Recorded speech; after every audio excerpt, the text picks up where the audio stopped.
오늘 제가 말씀드릴 내용은 연꽃 같은 사람입니다. 또 오른쪽에 있는 분이 누구신지 아시는 분도 있고 아시는 분도 있을 거고 모르시는 분도 많으실 거예요. 김우수란 사람이에요. 나보다 10년 어린 사람이에요. 1957년생이고 나보다 10년 먼저 돌아가셨어요. 2011년에. 어떤 사람이냐? 철가방면이에요.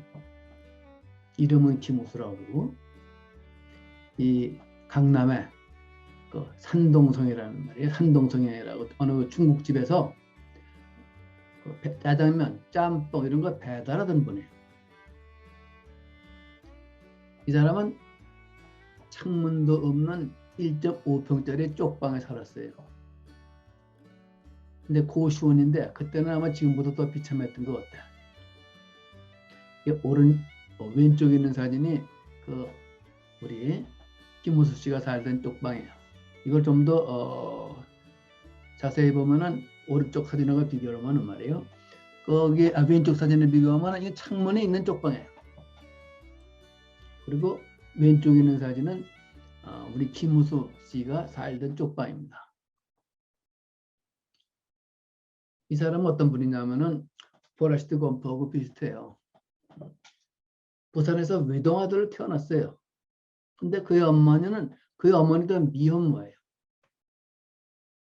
어린 우수를 키울 자신이 없어가지고 미혼모니까 2살 때 버렸어요. 그리고 여기저기 헤매다가 7살 때 보육원에 들어가요. 그리고 12살 때 가출을 합니다. 초등학교도 제대로 졸업을 못한 채 노숙, 구걸 이런 걸 하면서 거리를 전전했어요. 얼마나 삶이 비참했겠습니까? 부모 없이. 예? 그야말로 얼마나 비참한 삶을 살았겠네요.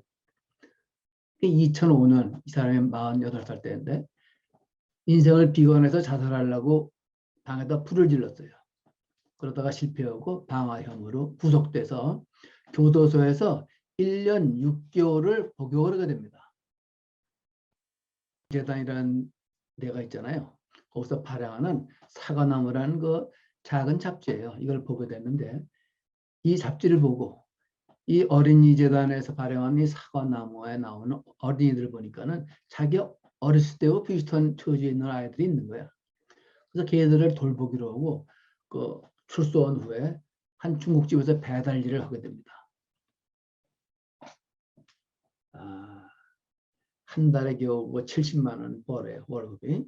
변두리 중국집 배달부가 창문도 없는 1.5평짜리 고시원 쪽방에 살면서 어려운 형편의 어린이들을 돕겠다. 이게 참 대단한 거 아니에요? 그 강남구 일원동에 있는데 이 중국집이 이름이 동보성이라고 그래요. 김 씨가 옛날에는 그러니까 감옥 오기 전에는 하루에 담배 2갑을 피우고 소주 2병 마셨대요. 그런데 아이들 후원을 시작하면서 술, 담배 살 돈이면 한 병 더 도울 수 있다고 생각하고 술, 담배를 모두 끊은 거예요. 이게 쉽지 않은 일이잖아요. 그리고 형편이 좋을 때는 국내외 아동 5명을 후원하다가 생활이 어려워져서 나중에 1명을 줄였대요. 그런데 한 번도 후원금이 밀린 적이 없대요.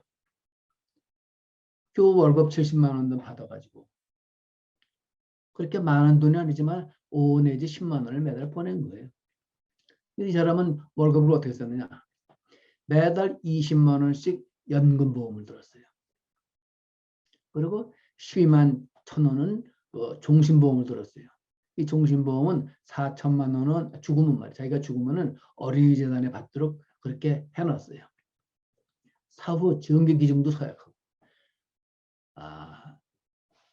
근데 이 사람은 어떤 사람이냐면은 결혼도 하고 싶을 거 아니에요. 근데 누구야? 형제자매도 없고 제대로 된 초등학교 때도 졸업을 못하고 직장도 없고 누가 좋다고 그러냐고. 그래서 번번이 퇴짜를 받아요. 그래서 이제 내가 그냥 혼자 살아야 되겠다고 결심을 하고 산 거예요, 이 사람이. 근데 이 사람의 라이프 스타일이 멋있어요. 그 중국집에 가서 동료 배달원이 그 김우수 씨를 이렇게 얘기했대요. 이렇게 얘기를 많이 들었대요. 그는 언제나 내가 인생을 제대로 살게 된 건 자기가 후원하는 아동 덕분이다. 이렇게 입버릇처럼 말했대요. 그리고 일을 하지 않는 평일이 있을 거 아니에요. 이때도 새벽 5시 반에 일어나서 그 신문 경제면을 보면서 전 재산인 300만 원어치 주식이 있는데 이게 올라났는지 떨어졌는지 확인했대요. 아직 꿈이 있는 거야. 그러니까 70만 원에서 말이에요.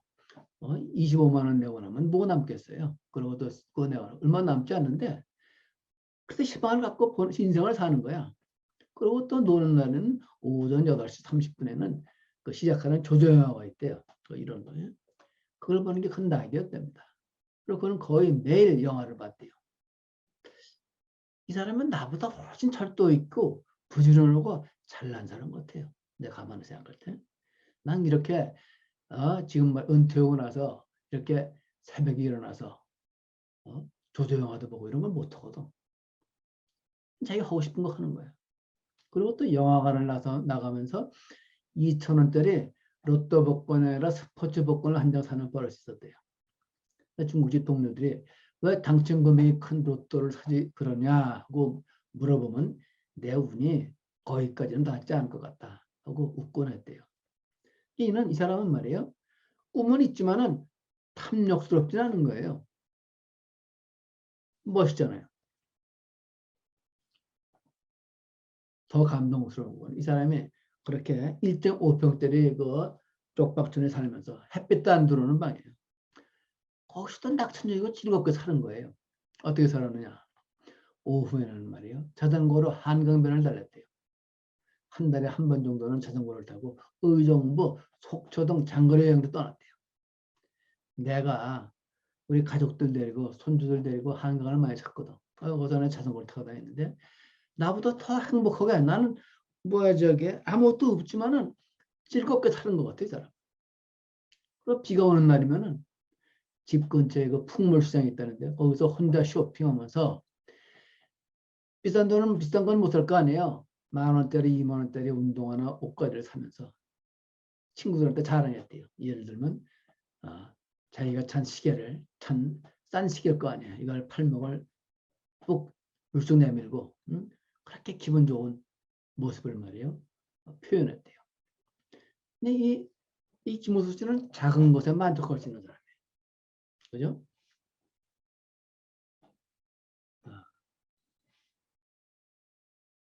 가만히 생각을 해봅시다. 그 포레스트 검프도 그 미혼모 밑에 태어났단 말이에요. 그런데 어머니가 강력하게 사랑을 주고 키웠어요. 근데 김호수 씨는 2살 때 어머니가 버렸고 그리고 7살 때부터 시작해가지고 그 시설에 들어가서 한 사람이란 말이에요. 이런 사람은 죽을 때도 친척이 없잖아. 그러니까 이 사람이 죽었을 때도 말이에요. 장례절차를 밟지 못하고 서울 광진구에 해민병원이라고 있어요. 거기 영안실에 있었대요. 이렇게 외롭게 산 사람인데 죽어서까지 가족 없는 서름을 받았다는 거예요. 그런데 이 김우수 씨의 그 선행이 알려질 거 아니에요. 그러니까 어린이 재단에서 이 사람이 죽었으니까는 4천만 원을 받게 될 거 아니에요.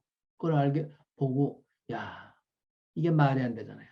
그러니까 어린이 재단에서 장례를 치료해서 빈소가 대림동 복지병원에 마련된 거예요. 그는 평생 외로운 사람이었어요. 왜냐하면 그의 휴대전화에는 단 하나의 단축 번호도 저장되어 있지 않고 단 한 통의 문자 메시지도 없은 거예요. 우리가 생각하는 우리의 카톡 보고 우리의 그 쓰는 말이에요. 여러 가지 그 메신저를 보고 그러면 우리는 얼마나 많은 그 친구들이 있어요. 페이스북을 보고 다 보고 말이에요. 근데 이 사람이 반드시 외로운 사람이었느냐? 난 그렇다고 생각하지 않아요. 그 쪽방촌에 그 1.5평짜리 방에 있으면서 자기가 후원을 해 사진을 거기다 걸어놓고 그 사진을 보고 기쁜 마음으로 잠자고 또 기쁜 마음으로 아침에 눈을 떴던 것 같아요. 그러니까 그 사람 표정이 이렇게 밝을 거 아니에요.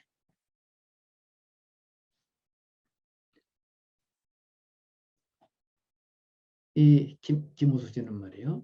12살 때 겨우 고아원을 뛰쳐나왔어요.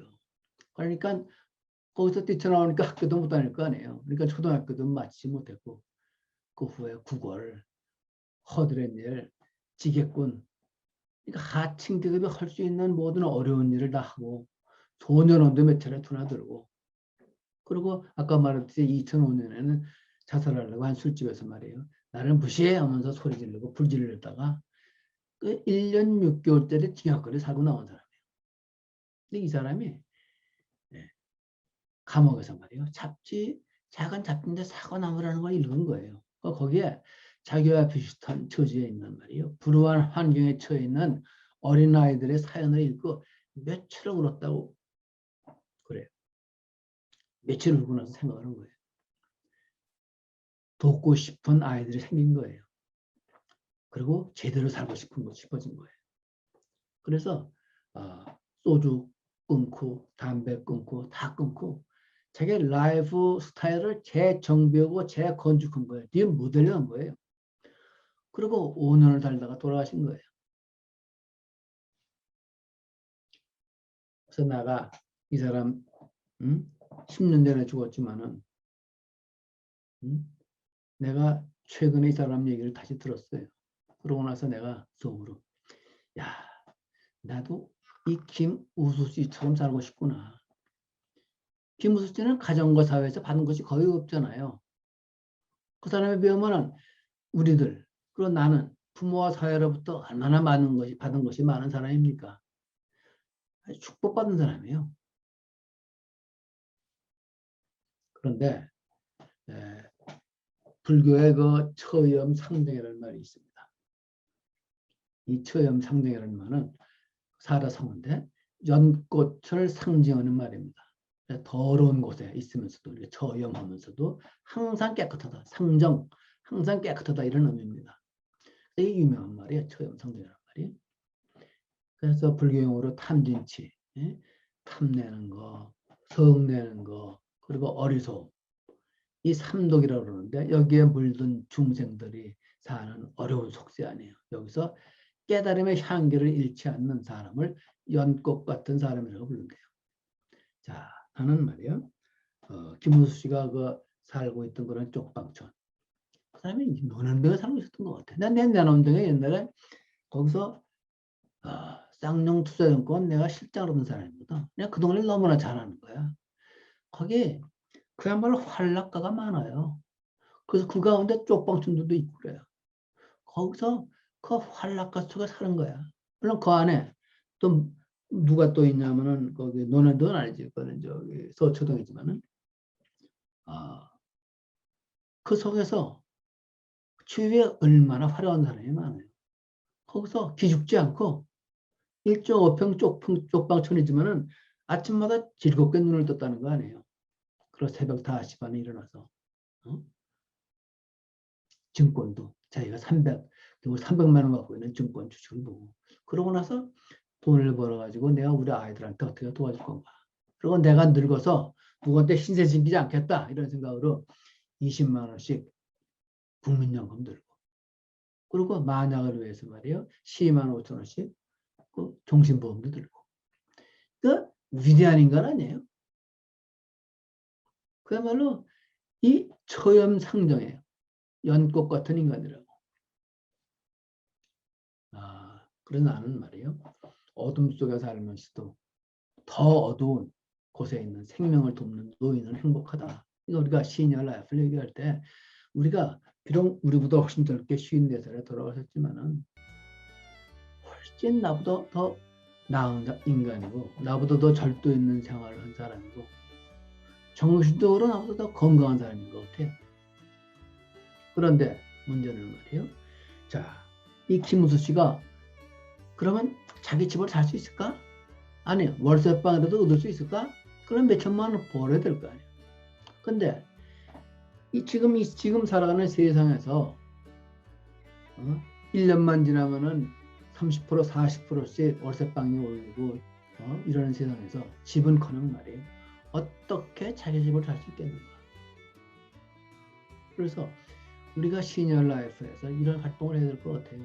지금 우리가 이 사회의 복지 정책 이런 것에 좀 더 신경을 쓰고 지금도 많이 물론 옛날부터 많이 좋아졌어요. 적어도 65세가 넘은 김우수 같은 사람은 그렇게 자랑스럽게 행복하게 말이에요. 자기가 나라에서 받는 돈을 아껴가지고 자기보다 더 어렵게 사는 아이들을 도우려는 그런 인간들이 건강하고 행복하고 자랑스럽게 살 수 있는 세상을 만들어야 되겠다. 내 결론은 그겁니다. 그래서 처음 상정한 노년이 김우수 같은 노인이 살아갈 수 있도록 세상을 바꿔나가야 된다.